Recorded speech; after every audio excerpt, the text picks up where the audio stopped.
All right, now we are officially recording again. Konnichiwa, stupid gaijin. Oh, yo. Episode 2 of the official Goatse podcast. Mm-hmm. We're here. Oh, go ahead. Oh, I was just going to say, how's that soundboard coming along? Progress on the soundboard is 0 since the last time we spoke. No, not true. Dave sent me a link to something that he wants on the soundboard, something that I'm not familiar with. I liked the clip a lot, but I don't know. I haven't heard it before. Oh, right. You look dusty. Yeah, you're not that cute. You look dusty. I think it might be from Beyond Scared Straight or something like that. Yeah, that sounds right. Like, really? Yeah. Which one? Which one isn't was that prison? scary? But I think the guy saying you look dusty, although the chick looks way too old to be getting scared straight. She looks dusty. Yeah. She looked way harder than him. I like the clip a lot, but that's the last thing that's the last piece of advancement since we last spoke. I still have no idea how to make a soundboard. I haven't cut down the clips that I had, because I just take the full YouTube video and it's like I only want 3 seconds of it. Like I don't want the whole Goth geisha. Like, for those not in the know, I just open with a little Goth geisha. Yes, it's cultural appropriation, but I'm appropriating someone else's cultural appropriation, and they are white, so I think it's okay. You're taking it back. For sure. Yeah. I'm taking it back for I'm taking it back for the Goths, and I'm taking it back for the geishas. not the real thin line between Goth and geisha. But that video, Dave, you've seen Goth geisha, right?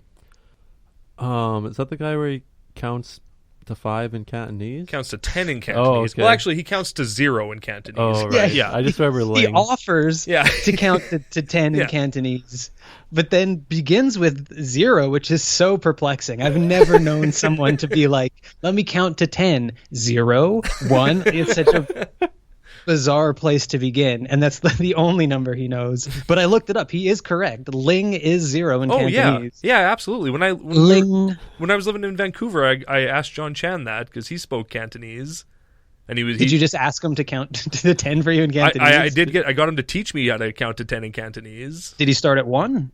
He did, and I insisted he start at 0. Start at 0 like a geisha. And you bow to me like a geisha. Yes, of course, yes.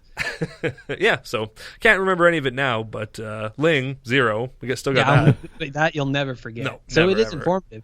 I love that Goth geisha. I still think has like less than 100,000 views. That's a real shame. Yeah. No, it's great. It means that it's like a real, because like that one was, I think, Awful Videos is the one who first posted that one. Yeah, that sounds right. Oh yeah. Like Something Awful was a real hub for my early enjoyment of YouTube. Because like I was talking about this the other day about how like anything that we remember as like an old video is actually pre-YouTube. So it's like it's stuff that was just stored on like e-bombs and things like that is where you would get. I'm trying to even think what some of them were because I get so much of that shit. Like the Flash animation predates the first internet stuff that you laughed at, and I remember even pre that when wave files were the source of so much. Like watching Dave, do you remember QuickTime videos? Kickdog? Yeah. Like the prank phone call? Yeah. Yeah. I can remember my family gathered around the computer laughing at Kickdog together. Now I'm going to fuck her, and my whole family just He's talking like an Indian man. It's so fun. As early Aziz Ansari Jerky Boys combination. But man, like some of the early like Flash, like Frog in a Blender, I remember. Oh yeah. When I was like 10. But I'm trying to think what some of the videos were. Like Aisha, was that YouTube or was that pre-YouTube? I think Aisha was YouTube. Because YouTube's 2007, so we're all out of high school by that point. Like I remember like crazy. Break.com. Yeah, Break.com was full of all kinds of shit. Video I remember, it was like just a webcam video of some guy singing Chop Suey. It's just of a town. Like it's the only video I remember. I'd never heard the song before or anything. It's just some guy in his room singing Chop Suey. I'm pretty sure I saw like Afro Ninja on wasn't that his name? The guy who like Afro Ninja does the backflip, was early stuff. Yeah, smacks his face on the ground using his nunchucks. Oh, okay, yeah. Still love his determination. Really and that's where like Something Awful I loved because they they were an avenue into like the weirder element of YouTube right away. Like in 2008, they were putting out the Awful Vision stuff, which was people knowingly looking for bizarre and sort of unexplainable content, which is still to this day the funniest part of YouTube. To find those things are the treasures of YouTube. I would hope that people still think like that. I don't know. YouTube gets like an insane amount of content every day. Oh yeah, isn't it like a year of content every day is uploaded or something outrageous, like a ratio that it's impossible to even know what's on the servers? Oh man, yeah, it's like a real issue policing stuff. There's just so much content. Yeah, I'd imagine so. Hey, let's get into like the legal ramifications of YouTube. Let's go there. Well, when we upload where can we find the child porn on YouTube? It's got to be there. Let's say it. It's got to be there. I mean, everyone knows you can just look up like vagina waxing videos and see pornography. Like it's YouTube is just a hub of all great things. So yeah, I used to have to go to Pornhub to look up vagina waxing videos. Nope, not no more. That's about all I know about YouTube. Fuck. how to sneakily find nudity on it. It's a strange land to me now because like. There's like series on there, and I've been actually getting into some legitimate series that people create, and they're surprisingly good content. But it's harder to find that like Dave's talking about that guy singing Chop Suey, and then of course I immediately start thinking of Shane Lee, singing all the octaves, and like that is where I think even if you can remember sort of like YouTube stuff like that, YouTube perfected the weirdo talking to their camera. Like one video that I can't find that I wish the only clip that still exists, it used to be called Ricky, and it was some guy like talking to this girl that had betrayed him or something like that, and it's like a 2.5 minute long thing of him just giving this quick recount of how this woman wronged him, and then it ends with him going like, and when you die you go to hell, rest in peace, bitch. And like just some personal guy's vendetta video that 150,000 people saw. So now only that rest in peace bitch exists. But like that sort of weirdo talking into a camera, like Root Brian. Root Brian, yeah, Root Brian. Dave, you remember Root Brian? I do remember Root Brian. Root Brian, for those, I guess, for the listeners who definitely don't know who Root Brian is a weird Canadian guy who has janked up teeth and lives in an apartment complex and makes videos like every day about his life, about just the most mundane shit. But he's also like a lunatic, and his family is very strange. Lunatic's a bit harsh. Like Root Brian, and he does have a degree of online infamy because I think he had an Encyclopedia Dramatica article written about him, which I don't even know if that's still a site. I think so, yeah. Yeah, I was on it not too long ago. Who are you looking up on Encyclopedia Dramatica? Christian Weston Chandler. Oh, yeah. I don't know much about him at all. I don't want to talk about him at all on this show. That's a very sad corner of the internet. Yeah, and it's well documented, too. Yeah, for sure. There's people who know Christian Weston Chandler way, but I much prefer Root Brian as like Root this Brian's sort of less explored nugget. But it's crazy in a similar way, but not so far gone and not so influenced, like far more staunch in who he is despite negative reaction. Because like Root Brian gained a bit of his online infamy for like challenging Anonymous, I want to say, is something that he did at some point. Challenged Encyclopedia Dramatica, which I think led to Anonymous or something like that. Like, all three of those things are connected though. And like the meme that's attached to Root Brian is the Simpsons quote, "So long dental plan," because he just has he's got a big book of British smiles on his face. It's awful. And he's got a brother who like is in some of the background of his videos, and it's really hard to tell if he has some sort of mental problem or not. Yeah. They have some interactions where it seems like this guy is best case scenario deaf since childhood, and worst case scenario like profoundly retarded. Right. And Root Brian himself also has like some physical ailments. Like he walks around with a cane, Which And, we didn't discuss. I mean, it's so hard to know where to begin because Root Brian considers you a dear friend. That's or true. Did at one point. That's probably not anymore, but definitely at one time. Anymore, but that's a quote that he said to a dear, because he made videos for you and for both of us, but mostly for you. Yeah. And he considers you a dear friend. Yeah, I used to message him all the time, and not all the time, but him and I would chat every once in a while, and mainly so I could get him to make me stuff. And he made a fantastic ask. This was Garrett's idea, but I did ask him to make us a video on how to be resourceful and tips on like resourcefulness, because Rupert's a very resourceful guy. He likes to recycle stuff, and he also likes to smash ovens and fridges. Shit. He is so poor. Yeah, he's super poor.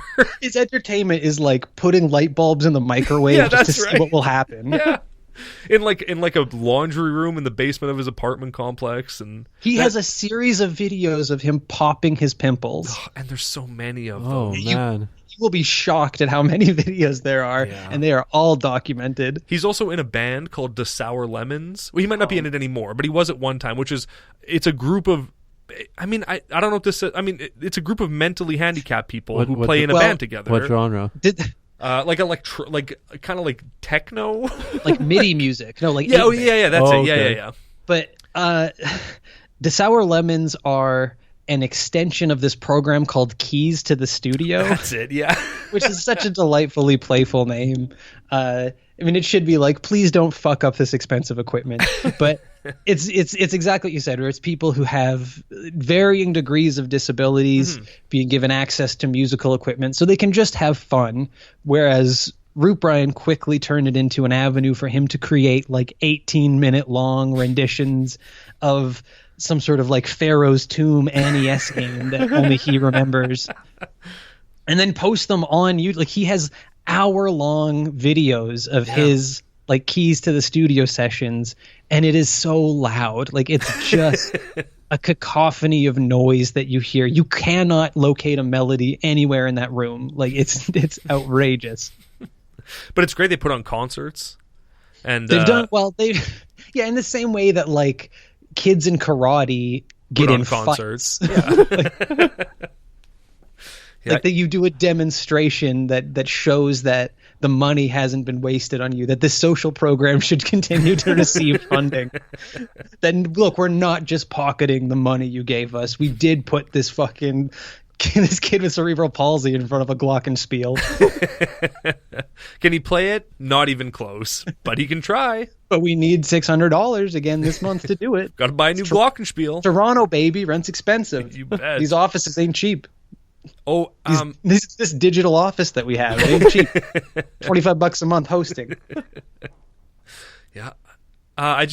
Before we get too far into Root Brian, I want to talk about one prank that was pulled on him, because when Anonymous got a hold of, like, they found all his information and they found out everything about him, and so they listed his apartment building for sale and they put him as the contact for it. So there's a video that exists of him being like, "Look, I don't care that you put my building up for sale, but just please take me off as the contact. I don't have time to deal with these phone calls." Did you think he meant the building or just his apartment? No, the building, the entire building. Why would they be getting so many inquiries to buy this? I really want to buy this apartment complex in Toronto. I've got a good feeling about it. Yes, I'm looking to speak to Root Brian about purchasing. DeRoot dude? Is Mr. Because his YouTube accounts have been closed multiple times. Like, here's a man who has spent his lifetime creating YouTube videos. That is the entirety of what this person does. And so what the internet did as a response to fuck with him is get him taken off of YouTube, just have his accounts banned. So there would be like orchestrated what do you call it when you like notify YouTube? You like flag videos. So there would be like a coordinated flagging of his videos that would get his accounts shut down just based on the metrics of, you've gotten too many flags, we're just going to auto shut you down. And so Root Brian has had multiple. I know there was obviously Root Brian is the OG. And then it was DeRoot Dude, and there's got to be one now. Like, I think he started kind of using his own name in it. I don't want to give his full name. No, but there's Brian also College, but I remember Rooted Brian Linux. That was one. He's really obsessed with Linux. So he had a lot of names with Linux in it. And he's still doing shit to this day? Yeah, it's all on Vimeo now, I think. All Yeah, this he stuff's did. Yeah, he's no fool. Obviously, he backed up all his shit. So as much as people Yeah, tried to be jeez. like, "We're gonna get your YouTube taken away," fuck you. I've got multiple terabyte hard drive. Like, here's a guy who gets what, like $280 a month from the government, and it's like it all goes into hard drives to back up his YouTube videos. But he also buys like a lot of used electronics and then like refurbishes them and shit like that, and or just fucks them up even more. I'm not really sure. You never see the finished products, but I know he recycles a lot of stuff. So maybe he's like building hard drives somehow, or I don't know. Whoa! I just looked up Root Brian on YouTube, Okay. and there is an absence of him. Not totally gone, but it's all videos that other people have posted, old stuff. Because like Dave, I don't know if have you seen Root Brian in the last like 5 years? No, I probably haven't seen him. It's great. He has like this scraggly. He looks like he's aged 100 years since you saw him. Like he looks like in like an old cartoon jail when there'd be someone who'd just have like one arm like chained to the wall and they had been there for like 80 years with a big beard and it just wasted away. That's what he looked like. Here he is, Dave. Is that him? Yeah. March 24th, 2018. That's him now. He's got a great neck beard, no beard on his cheeks or on his like underlip area. It looks like a mane almost. Wait, maybe Root Brian still is here because here's one that says 2018-09-01. Oh.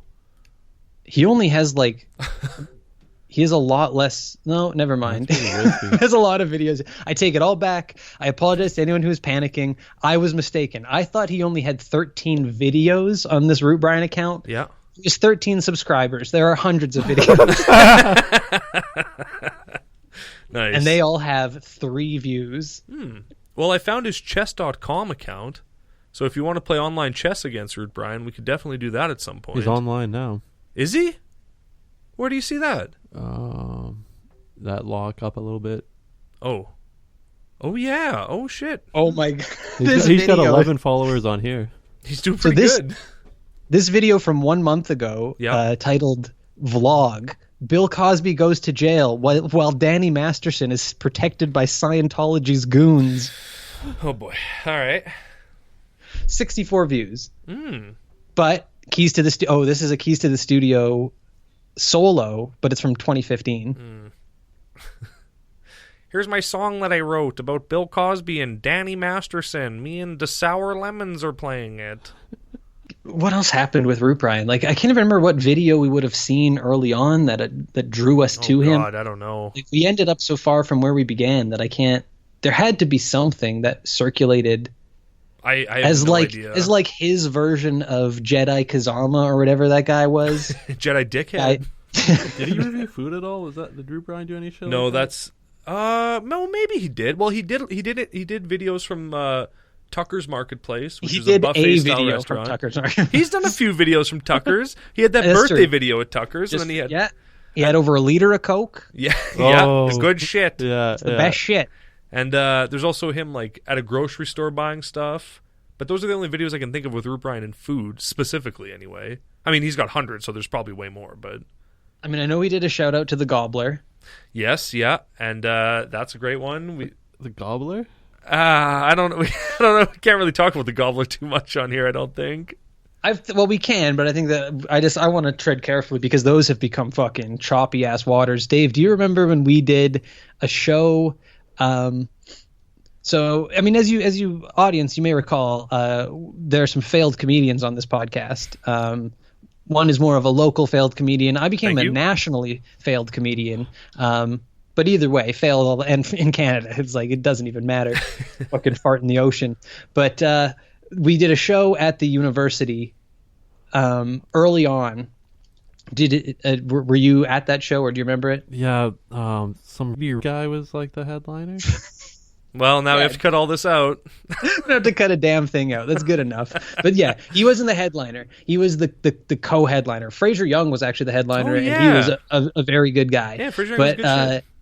But yes, the person you're thinking of is the Gobbler, and he was the co-headliner. But he was like the sort of provincially big shot. Like, and so we got a shout out done to him by Root Brian. By Root Brian. And it's just like it's the words.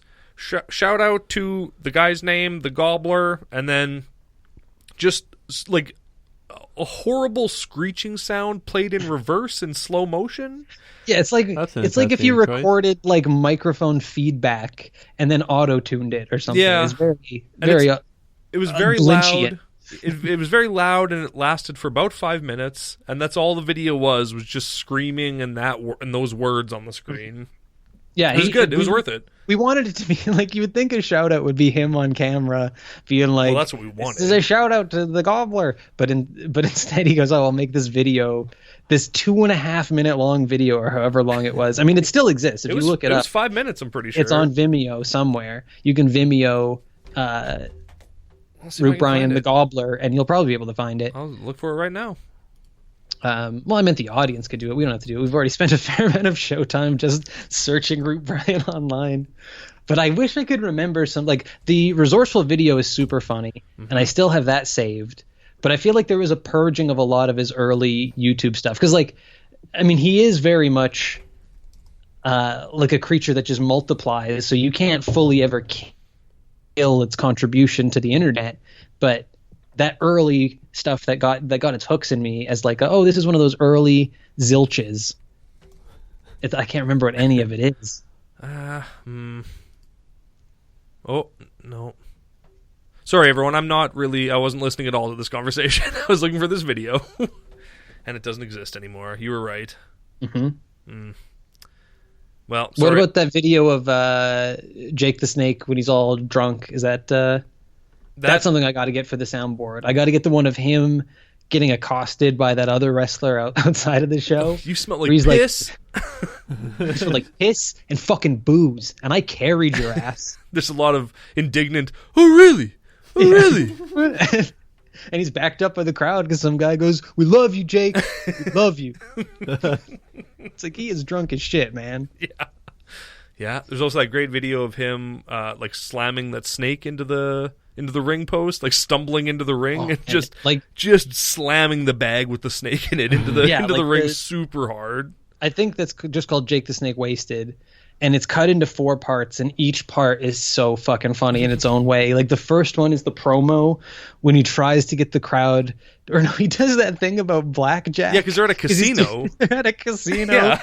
And he's just like, you don't want to play blackjack with me. I cheat. Yeah, you're not gonna play with me. You got 21. Well, I got 22. You fucking lose, Jake. Like, you don't cheat well. I cheat myself. Yeah, you play blackjack. I got 2 of those too. Like, he tries to do this little promo thing, and then it all results in him trying to get the crowd to chant DDT, DDT. Think about it. And there's is Mean Gene interviewing him, or is it somebody else pretending to be Mean Gene? I doubt that it's Mean Gene. I can't imagine that he handled his money so poorly that he would be, because like, this is someone on the downside of their career. I mean, the people that are present are, I think Jim the Anvil Neihart is there. Rest in peace. Yeah, well, that pretty much can be. We can just do a blanket rest in peace to all the dead wrestlers right now and save ourselves some fucking breath. Who else is in that? The Bundy lookalike. Well, yeah, I guess he's in the crowd. Yeah. No, he's there. He's like the manager. Oh yeah, that's like some guy. What are you looking at? No, he says, "What's your problem? What's your problem?" And then he like fucking waves off the guy in the crowd, like, "Ah, you fucking knucklehead!" Like, it's great. The Bundy lookalike is fantastic. Yeah. So I have to imagine that King Kong Bundy is there too. Or else, why would they just have a Bundy? And actually, you know what? King Kong Bundy definitely is there, because part 2 is when he has the snake, when he slams him into the like, he's trying to slide him into the ring, and instead he hits the fucking post, so he just smashes the snake into it. Then he pulls the snake out and like holds it over his dick and just like wags it around in front of people. He's so proud of himself for what he's doing. Oh, Jake. And then the third part of the video is him actually wrestling. I can't remember if it's the third or fourth part when Bundy fucking hits him with the chair and it really knocks him out because he's too drunk to know how to take the shot properly. So he just gets hit clean with a chair, and then you see him like losing. He holds his arm up like begging for someone to help him, and then Bundy tries to stomp him, but then he doesn't react the way he's supposed to these. So it's just these fake stomps that are stopping a foot short of actually hitting Jake the Snake. Yeah, whose eyes are just spinning around in his head, and like, just because King Kong Bundy, not only like Jake the Snake didn't take the hit well, but King Kong Bundy also hit him extremely hard. Like, the sound it made is horrendous. You just know that. Plus, Jake the Snake is on. He probably drank like a quart of NyQuil before he went out there. So yeah, he's not looking good. And now his brain is swimming in fucking purple drink, and piss and fucking booze, piss and fucking booze. I carried your ass. We love you, Jake. Forever. Yeah. I don't remember any of the other. Well, I don't remember any other wrestling videos at the moment. I mean, there's a ton of funny wrestling videos but the Batista one. Batista's funny. Owen Hart falling to his death is funny. Yeah. No, but the one about like that's why I kicked your leg out of your leg. That's a good one. That's a classic Owen Hart. Yeah. That's why you're sitting there with a bad leg. That's why I kicked your leg out of your leg. We love you, Owen. We love you. I was thinking today what would be funny because I was watching a promo for that TV show 911. Because I just think how funny it would be if the 911 dispatcher, if you just called up and they go 911, how big is your dick? That's how I'd throw you off, like no matter what was happening. Oh, geez, I'm hung, baby. My wife is having a stroke. Ooh, on your big dick? No, like in her brain. She's giving me brain. That is a weird, like, top and brain. I'm so off on those things. I don't know. I'm not sure what. Like, I know that if you squeeze your balls, it looks like a brain, or you wrinkle your balls up, it looks like. But like, but that's from waiting. Yeah, that's just exactly. From watching Waiting a bunch. Yeah, welcome to the Thunderdome, bitch. Yeah, I know all of them. I know the Batwing. I know. I know that chick's hairy puss. Goat. Yeah, she just pulls up her skirt. Yeah. Justin Long's dick, presumably. I can't wait for the GQ article of is waiting problematic in 2018? Yes. Yeah, it was problematic in 2006 or whenever it came out. Yeah, hiring Andy Milonakis is always problematic. People just go, are you breaking child labor laws or what? Well, the star of Waiting and Waiting 2, Andy Milonakis. Well, exactly. They knew who to invest in. Mm-hmm. They go, who do people want to see? Do they want to see Ryan Reynolds? No fucking way do they want to see Ryan Reynolds again. No. And they definitely don't want to see Dane Cook. That ship has sailed. They want to see the guy who like couldn't piss at the urinals. Is that what his story was?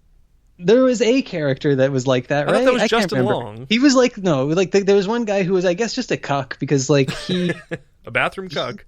He kept taking shifts for this other girl that just treated him like shit. And the girl was his girlfriend, and she kept giving him shifts so she could go bang a black guy. It was a very on-the-nose character. I don't know why you don't remember this guy. He called the guy the bull all the time. He said, "May I prep the bull?" It was very bizarre. But no, he was in the second one too, I think. And maybe who's the fucking manager? Like Rob Stephen Root. No, he's not in that. Really? Oh well, that wasn't a guess. I assumed that's who was in it. So. Stephen Root Bryan. The Root dude. Oh, it's my stapler. I'll burn your fucking house down, Anonymous. Give me my stapler back. Give me my YouTube videos back. I was told I could make my YouTube videos at a reasonable volume. I mean, I do just have a thing here called Freaks that lists all the people from YouTube that make me laugh. All right, well, let's go through some of that list. Is GBB on it? He's absolutely number one with a bullet, Dave. Oh, yeah. Nice. We should save GBB for the Patreon episode and talk a lot about GBB in that episode. All right, we'll put it on the burner for a few minutes here, and then behind the episode behind the 2 of the paywall. podcast will be, you want to know about GBB, and like I'll tell you this just to let you know about how big GBB is. Yes. Like, because it touches on the Canadian content too, which I love. Same with Root Brian. This is great. We really are repping CanCon to the legal requirement to exist in Canadian entertainment. We can probably get fucking money from the government for this. Probably. And be like, look, we're talking about Canadian artists. We're promoting Canadian artists on the official Goatse podcast. Yeah, you don't want to support the official Goatse podcast. Episode 1, Justin Trudeau. We talk about Headley, all right? Everyone's favorite Canadian.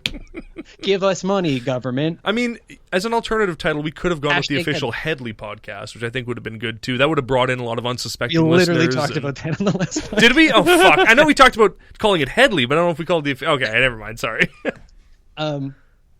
Yeah, so for GBB, I met someone in Vancouver who happened to be from Moncton. So we're talking about other side of the country. And I said, "Oh, do you know who GBB is? Because he's from Moncton." And at first she was like, "I don't know." And I was like, "He's like this white rapper guy." "Oh yeah, I know who that." Like, GBB has name value. Yeah, so if you don't know, you will if you get the $15 a month Patreon to learn all about the to get the quality. You know, we talked about some funny stuff in the last one. This time we're going to no, I'm going to fucking give you a sneak peek of what it was. Pay $15, chump. But the GBB stuff is all also going behind the paywall, and that'll be very solid. So, I guess one more last little tease. If you're wondering how big GBB got, he does get mentioned by Jimmy Fallon at some point. So that's true. That is true. It took a long time though. Took like a decade. A decade into the game. So, but he's there. He's like the fucking Logic of Moncton. But anyway, if you want more, if you're part of the Moncton Mafia, we can maybe give you or the Montreal Mafia. Yeah. Anyway, that we'll put a pin in. What other weirdos do I have on here? I mean, there's one weirdo that you guys don't know about, but I don't know how. Presumptuous of them. Well, I never told you guys about Cooper the comedian, right? No. Is he a Vancouver comedian or? Well, so here's what I remember. Like, my memory of everything is just so fucking foggy. I really should have kept the diary because I've got nothing but haziness. But I do recall I used to work the door at Yuck Yucks, and during their open mic night one night, there was this I loved working open mic night, especially because, and you know it as well. Like, an open mic brings out bizarre people. Mm-hmm. Like the idea that, I can be heard by someone, like especially pre-YouTube, which I guess we never did comedy pre-YouTube, but I have to imagine is even more like all those people that we're talking about, those like losers that are just like, "Hey YouTube," when really it's like, hey nobody, hey the void, hey the official Goatse podcast, like what we're talking to a pretend, what kind of loser would talk to a pretend audience? But the idea of doing real comedy in front of real people, or not even doing real comedy, but just like the idea that, a room of people have to listen to me for 5 minutes, no matter what I say or do. I can just speak and they will have to listen to me. It brings out some wonderful people. And Cooper the comedian, it's such a long saga. So I'll go into it until I get tired of talking about it. But like my intro to him was he arrived like ultra early for the open mic, which is right away a sign of someone who's like not familiar with it. Like most of the actual comics, they show up as close to when they're going to be on stage as possible, whereas this guy's here before we had even opened up. It was like, I'm on the show tonight, so I'm like, okay, you can sit here literally while I set chairs up. Like, if you want, I'll pull down one chair that you can sit in, and then I'll pull down the rest of the chairs around you, because that's the stage of setup that we're at right now. I got here 3 minutes ago, but if you're on the show, fine, you can sit here. And he came in with these two girls who I remember virtually nothing about. And he asked me, after I had kind of like set the room up a little bit, if he could take a picture on stage. And I'm like when you're performing? Like, you totally can. And he goes, "No, like, do you mind if I take a shot up there right now? Like, just kind of a picture of me standing on the stage?" And I'm like, "Yeah, fine, I guess." Like, okay, yeah, you're at Yuck Yucks. Because there's a sign on the stage that says Yuck Yucks. It's like, maybe just a picture in front of that. Were the lights on or anything? Or well, that's the thing. I hadn't. So, like, as quick as I had said, like, okay, yeah, he's up there, and one of the girls is like snapping photos, and he grabs the mic stand and pulls it over to the middle of the stage, like where he'll be performing, and he's holding the mic, and he's kind of not fully acting as though he's speaking, but he's definitely doing a I'm on stage pose. And they're snapping pictures of him, but I didn't turn the spotlight on. So it is a dark stage, and they are not using flash. So like they take a handful of pictures, and he stands there, and then he gets off the stage. And then so later the show happens, and he goes to the host of the show, who says so. So he goes, I won't say the guy's last name, but he goes, so Cooper, his last name. And then he comes over and he goes, "Yeah, but could you introduce me as Cooper the comedian?" Which I'm sitting there and I hear it and I go, "No fucking way." Like, this is either somebody who's about to do a hilarious like performance piece, or this is a delusional man. And it was the latter, which is so much, I'm so much happier. because he goes up and and the host is kind of like put off at the notion of you want me to set you up for failure? How many times have you done comedy? I mean, I guess he's not thinking that because he knows the answer is 0 times. You've done it 0 to 1 times. But yeah, he has to be called Cooper the Comedian. He gets brought up as Cooper the Comedian, and you get 5 minutes. He proceeds to do about 2 minutes and 50 seconds of like, I can't act like it was the worst thing I've ever heard, but it was just first time doing comedy type of stuff. And so I feel like that's pretty much the end of the night. And I immediately go home. Maybe he mentioned his online presence to some degree, because I immediately went home and looked him up. And the first thing I found was a picture of him on the stage at Yuck Yuck. And you cannot see him. It is like a shadow of a man on a stage. Like, and the caption for the picture is like, at Yuck Yucks tonight. And it's like, you look like someone who snuck on the stage when it was closed and took this thing. And then he puts a video up a few days later giving his his take on what happened, kind of being like, hey, so I went to the open mic at the Yuck Yucks the other night. I got there. It was a packed house. It was like 200 people. The club does not hold 200 people. Like, not even close. You couldn't guess that wrong, and certainly not on a night when 15 people showed up. Like, the open mic does not sell out there. And he was like, yeah, it was a packed house. And he was, yeah, I went up and I did some stuff, and it was, it started a little slow, but I feel like by the end, I really won him over. It was really good. And they asked me to come back and do some time again. I'm definitely going to do it. Like, just a total, it's like you abandon your set at like less than 3 minutes into it because it was going so poorly, and you're broadcasting to nobody but like the last thing he expected was that somebody who was there would watch it. And then that just became the history of my history with him, is him thinking that he's advertising to the void and me existing to call him on his shit. Like, he pretended to put together an animated series. Do you remember when Facebook had those like animation strips you could make? It was called like Bitstrip or something like that. Oh, was it like with Bitmojis, and then you'd like put okay. Like a panel, like a kind of panel comic, but and mixed with like very loose sort of flash animation style. And he said that he was making an animated show called In Animation. He made a Twitter account for it. Like, he's one of those people that like follows 18,000 people on Twitter and has like 10,000 followers because of it. Like, he's just one of those active, like, cultivating followers, but not anyone that actually engages him. But he had like a web store where he sold like t-shirts, and like he did albums. I found an album of his on SoundCloud, which was echo added to his mic effect to make it sound like a club. And he was doing, it was Cooper the Comedian's Christmas album. Nice. And it was material about Christmas with a laugh track and him doing like, it was like a Neil Hamburger type of album from back in the day. That's awesome. But 100% sincere, like trying to market it to people. And the material was things like, I've had enough of this happy holidays shit. It's Merry Christmas, bitches. And then like a round of applause from this. And I wanted so badly to get that whole album. Like, there was only like 3 tracks that existed online for it. And it's like, I need to hear 45 minutes of this. He probably couldn't even write 45 minutes of pretend comedy. No, that was everything that he'd written. That was his whole set. Yeah. Well, then he had something about like coming down the stairs, hearing sound. Like, he would include laughs when nothing funny had been said.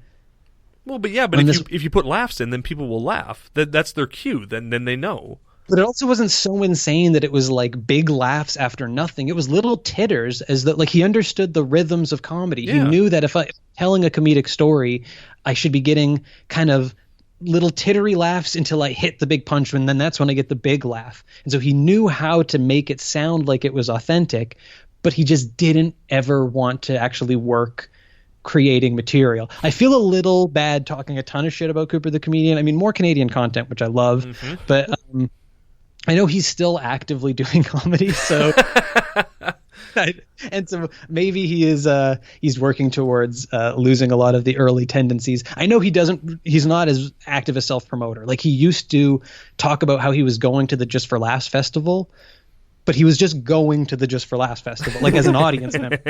But he was he put together like a GoFundMe for people to fund. He's like, I'm a Canadian comic and I'm going to, I want to go to Just for Laughs so I can network with my peers, and I'm going to record podcasts while I'm there and things. And he did actually record a podcast with Bobby Slayton, which is like, I don't know who Bobby Slayton is. Bobby's like the bulldog of comedy, man. He's like, sounds like a cool guy. Anger about. He gets up there, he goes, I'm an old man, but I'm angry. I'm like Lewis Black, but I'm not successful. And I'm not political. I'm just mad. Oh, that sounds. And he doesn't pretty wave good, his actually. finger, which I think is probably the biggest.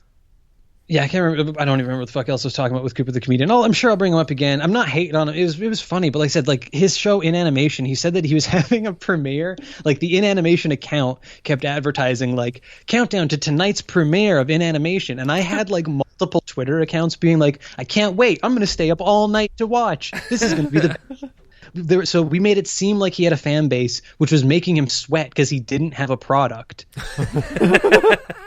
He just wanted to be able to say, I'm releasing an animated show, and then I can put on my Twitter account animated TV series, but no one's going to ever actually ask to see it. And yet we were every day being like, can't wait for it. And then the time that he said came and passed, and of course nothing was released because he just didn't do any work. There's nothing there. All he created was like a theme song.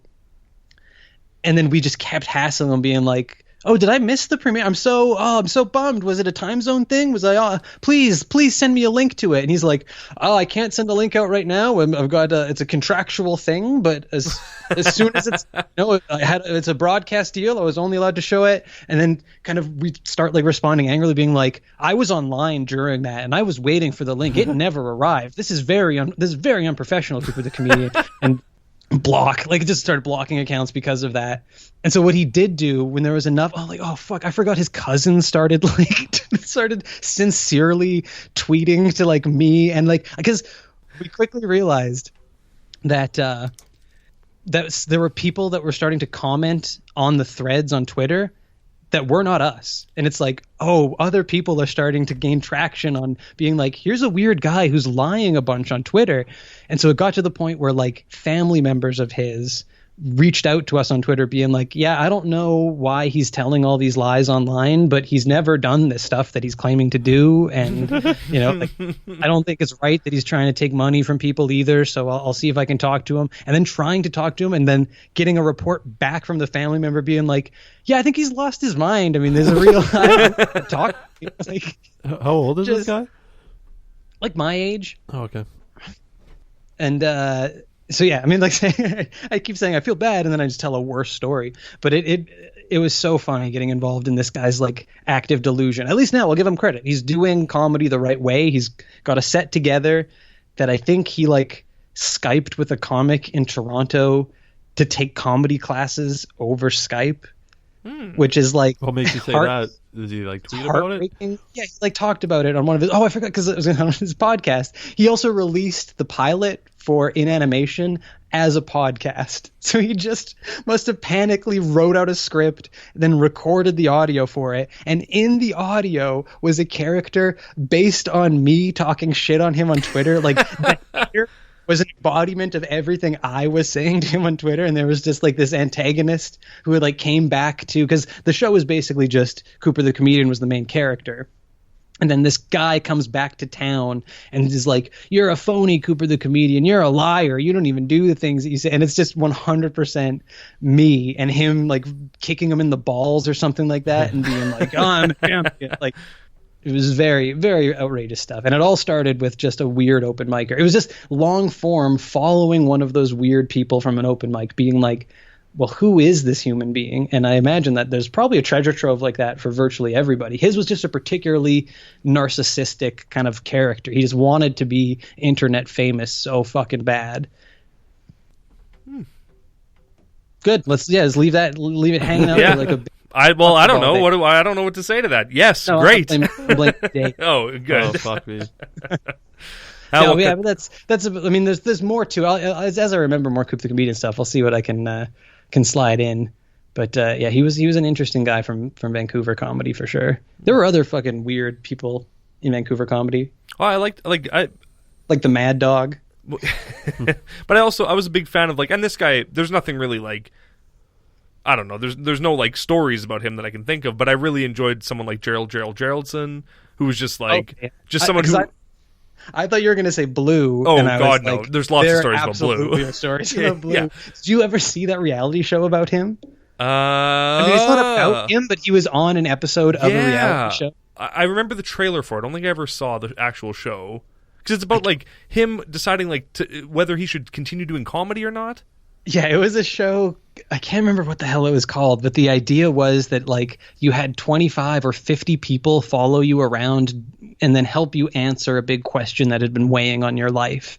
And so they followed him doing comedy. Like, they even, again, when I was working at Yuk Yuk's, we put together a showcase sort of show for this, so he could do his set in front of his family and these 50 people. But the basis of the show was, should I give up on my dream of being a comedian? And then the full premise being, so he introduces himself. He's like, hey, my name is Blue, and which isn't his name, but he, like, told people to call him that. It was his comedy name, I guess. It was his Aaron Black. Yeah, like, my first memory of Blue is when we got to Vancouver and asked, because he ran a show, and I asked him if I could in a jazz club. Yeah, something like that. Yeah. And I asked if I could be on the show. And I was like, so I just sent him, like, a Facebook message or something. And he messaged back, like, oh, do you have any experience? And I was like, yeah, I've got, like, 2.5 years I've been doing comedy now. And he goes, oh, I'm only taking people with 3 years experience or more. And it's like, just say no, asshole. Like, I don't care that much. But to be like, oh, you just missed my yardstick of what's acceptable. I'll put in another few months and I'll have you. And it's like, how long have you been doing comedy? But anyway, I don't want to shit on Blue. But I will, in the context of the show. Yeah. That's very funny because he's trying to, he introduces himself. I'm Blue. I used to work in, like, some sort of financial field, making 6 figures. I lived downtown in Vancouver in, like, because he used to live in like a really nice part of town downtown too. If memory serves, like, bet he did. English Bay or some shit. Like, it was a really good area. And he drove a Porsche. Yeah, exactly. And he goes, and now I follow my dream to be a comedian, and I'm living in a basement, and I'm wondering if I should keep doing this. And, like, what he couldn't say is, I'm selling weed. You bet he was. Like, that was my favorite part of the show, is they go into his house at one point, and the show presents it like, we're surprising you at your house. And it's like, if that really happened, he would have been shitting himself for how much... Any cupboard that they open is just like, oh, what is this huge tub of cannabis doing in here? Is this all for you? And he was, I'm an entrepreneur still. But that, yeah. And so ultimately they decided on the show, it was a pretty split crowd. Like, half of the people were like, you should quit comedy. Give it up. Too old, not good. Like, just saying it like it is. And then other people been like, no, he really did. But, like, so much of it was because people were like, well, we think it's great that he's following, but we saw what he had, and to give up what he gave up for this is not a fair trade-off for what he's getting. But they still said you should give it 1 more year. Like, well, that's good. That was the other thing. I think in the show that he was like, yeah, I'm starting to run out of money. It's like, well, he doesn't have a year. He's got to figure this out. And this guy, I don't feel bad talking about, because he has since quit comedy and quit dealing pot. So, well, that's good. Yeah, it sounds like he's got his life together. I feel like he added me as a friend on Facebook, like, I don't know, maybe a year or 2 ago, and I'm like, what the fuck I haven't seen you in, like, 10 years. Don't try to reconnect with me. I would longboard to your house, you'd sell me weed, and then I'd leave. That was our relationship, so. Do you know what he does now? That was a good deal. I have no idea, and I wouldn't want to out him for any of that sort of stuff. For sure. He left the life behind, and how many people get a clean break from the life, Not too many. Not many, Dave. Not many. To be so lucky. Yeah, to be so fucking big. That's another great old internet video, the Muscle Man. It's so good. Oh, yeah. Do you remember when you looked up the video or the site that was like watermarked on the video? And I don't know why this particular site was, but it was called like Snuff X or something like that. Oh, that doesn't sound good. Yeah, I don't remember looking that up, but But you definitely did. I know you did. And I remember just being like, why were you so naive as to be like, well, this video is so funny. They must have other funny videos like this Muscle Man on a site called Snuff X. I don't feel like that's why I went to the site. It was more probably just like, what could this possibly be? I need to find out what is behind. What do you think it is? It turned out to be exactly what you would expect. Yeah, but, sometimes you just got to take a leap of faith. And I love the Muscle Man. Dave I love the Muscle Man too. I want to know if Dave's ever seen any death footage online. Yeah, probably at some point. Not really into that shit, but like Faces of Death stuff, Well, that's Faces of Death isn't real, Dave. Oh, some of it is, isn't it? I don't. Maybe some of the I've execution seen like somebody stuff, get hit by a train or something. Oh, and exactly. It's stuff like people getting hit by trains and things. When I was in high school. Well, I've seen on Facebook. I've seen a man get his head run over by a dump truck before. On Facebook. Yeah, there was like. Was that like the new ice bucket challenge? Yeah, they tried to start it. Get your head run over by a truck. And then you just challenge people you hate, hoping that they do it. You're like, this is how I'm going out. And if they stupidly think that this is I'll win in the end. Athlete's foot. Get your head run over for athlete's foot. That seems like a fair trade. Those athletes give a lot. Totally. I wouldn't be where I am today without Derek Jeter. There are 3 Muscle Man videos. Were there 3? I could have sworn there were even more than that. Oh, there might have been more than that. I remember the 3 though for sure. And they run out of steam. Speaking of like early videos, was Unforgivable pre-YouTube? No, I think that or was post. I think it was post because I only remember seeing it in Vancouver. I don't remember like Unforgivable wasn't in my life before that, so that was like 2009, 2010. So that might have been pre-YouTube. Like I think I remember hearing that in high school. I think so too. Video. But it was probably on YouTube shortly after YouTube became a thing. That series is, speaking of 4 videos, that series is so funny. Yeah, it's amazing. It's pretty perfect as it is. It starts so good and then it gets remarkably dark. Like the third one is so awful. Just a vivid description of the rape of a minor in a tent. Like the last, and it just has no jokes anymore, and it's just like, all right, I guess it really is. It is getting unforgivable. Yeah, and so it's great. Yeah, I grab mean, him by the wrist, cut his wrist vertically. Which is the 4th one, which is funny again. Mm-hmm. I mean, there is still funny stuff in the 3rd one. Remarkably, I take it back when I say there's no jokes. When he says he handcuffs her to the tent, that's pretty funny. Yeah, I left a bag of cess in her mailbox. Get her in trouble with her parents. That is one of my favorite. Like the joke that I didn't even understand for probably a decade after of a lean night is so fucking funny in a video like that. Where he's just like, I brought some movies to watch. Bridge over the River Kwai, Dr. Zhivago. A lean night. A brief encounter. Yeah, that's the other one. A lean night. And such a funny joke. And I didn't know who the fuck David Lean was. I still haven't seen any of those movies, but now that I know that it's like it's got levels, man. Well, it's like a Bazinga when you think about it. It's like one of the ultimate Bazingas. No. I'm still watching Young Sheldon to wait until they get to the first Bazinga. That's a great thing to turn be. It off? Yeah, to be keeping an eye out. Smash my TV. Have you actually been watching it? Yeah, of course. Have you been watching the show about the like autistic doctor? Oh, Young Sheldon. Yeah, that's the one. No, I know the show you're talking about though. Like Neil like Patrick the Good Harris Doctor? show. No. Yeah, Doogie Howser. How I Met Your Mother, Dave. Have you How been I Met Your watching Mother, the show Dave? Who's the Boss? Perfect Strangers. I really like that Belky. He was a great racial stereotype. I can't remember what the hell we were just talking about. I don't know. Well, we're at a minute or an hour 26. We're an hour 26. Oh, that's because you got that other stuff on there. Or sorry, we're just about at an hour. We're at like 56 minutes of this one. So, but that's still probably good enough. I don't know. Dave, you got anything? Any ideas to bring to the table? No, I just want to talk about GBB.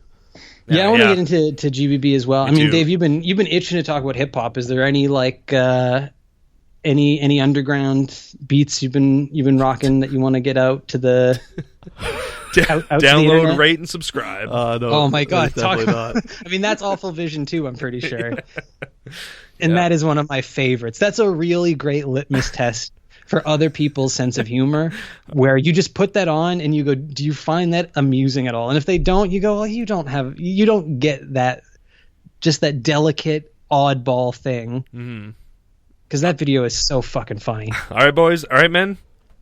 Oh, this is down, man. Get down with the rap, yo.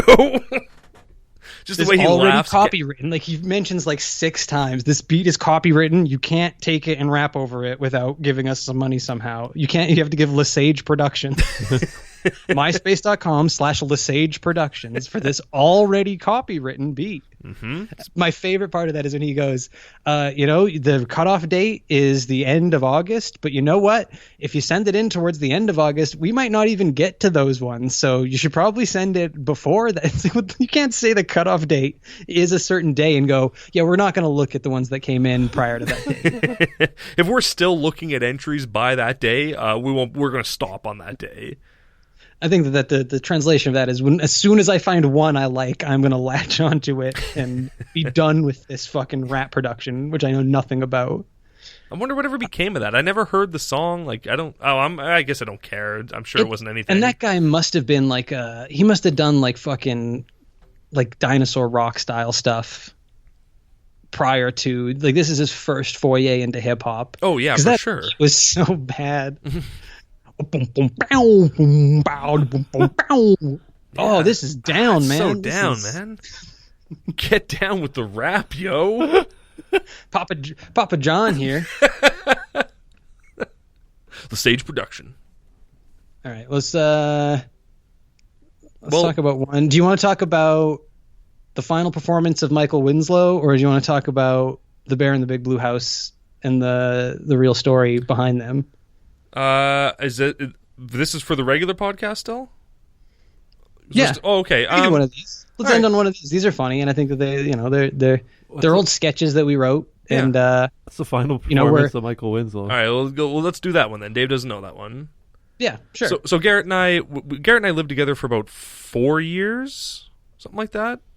About 4 years, I think, 3 or 4 years, and we wrote a lot of just fucking bullshit while we lived together. A lot of really great, funny stuff that we had a great time writing, but have realized that there's probably no way we can make a thing out of some of the things that we've created, just for a myriad of reasons. Just financially not possible, and tastefully not possible. Exactly. Yeah, taste and copyright and all kind, and just like logic and morals, all kinds of things. Like there were just the kind of bullshit things where there are some that I look at and I go, I don't know what this means, and then there are others where I look at and go, those are very funny. But like ultimately, this is just like the Nick Mullen school. I was listening to an episode of Come Town where they were talking about like it's almost as good to just pitch a sketch concept and get a laugh. That's pretty much what you want anyway, than to be like once you do that, once you go, yeah, and then in the sketch this would happen, and then someone laughs. The idea of like, oh, now I'm going to put in weeks of effort and all kinds to make this sketch a reality. You go, no, all I wanted was just someone to go, oh, that's funny, and then you're done with it. So that's what I want to do with all this stuff, is just... That's why you're here, Dave. Oh, perfect. So we can bury all these sketches. I listen to Come Town, they don't, so everything about our show that you go, oh, that's a rip-off, it's coming from me, 100%. Okay, so let's go with the what was it, the final performance of Michael Winslow? The final performance of Michael Winslow, which is a very funny one, but and that one probably could even come to exist if we manage if only Michael Winslow was Canadian. Yeah, I don't want to work with anyone who's not Canadian. I don't know of anybody. I don't know of a Canadian mouth sound effect artist. I can't. I don't think one. Yeah, that's fair. Yeah, I'll take that. Remy Shand. Who is Michael Winslow? Is he the guy from the Police Academy movies? Okay. Yeah. So the he's premise the dad of the sketch, from Family Matters, Dave. Perfect. No, he's not. Oh no. No, that's Carl Winslow. You fucking. All the Winslows look alike. Got him. All right. So the premise of the sketch was Michael Winslow, sound effect artist from Police Academy. It's later in his career, and he's trying to like drum up interest in himself again.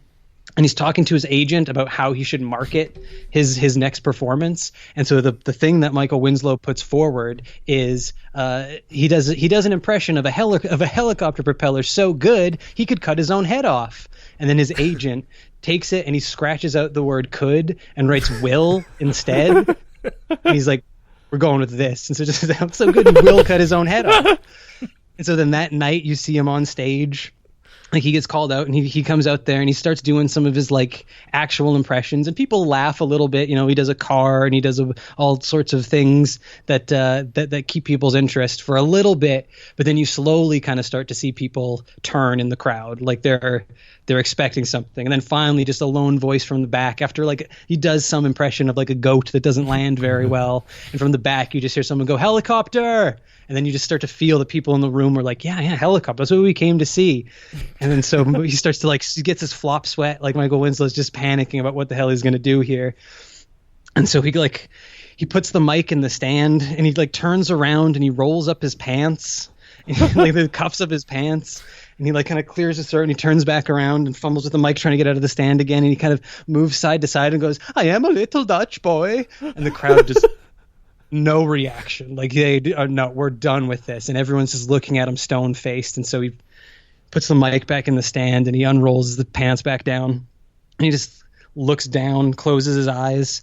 And then the camera just pans over like in Reservoir Dogs when he's cutting the ear. And then you just see a bunch of blood splatter on the wall. And that's the last performance of Michael Winslow. And that's the second episode of the official Goatse podcast.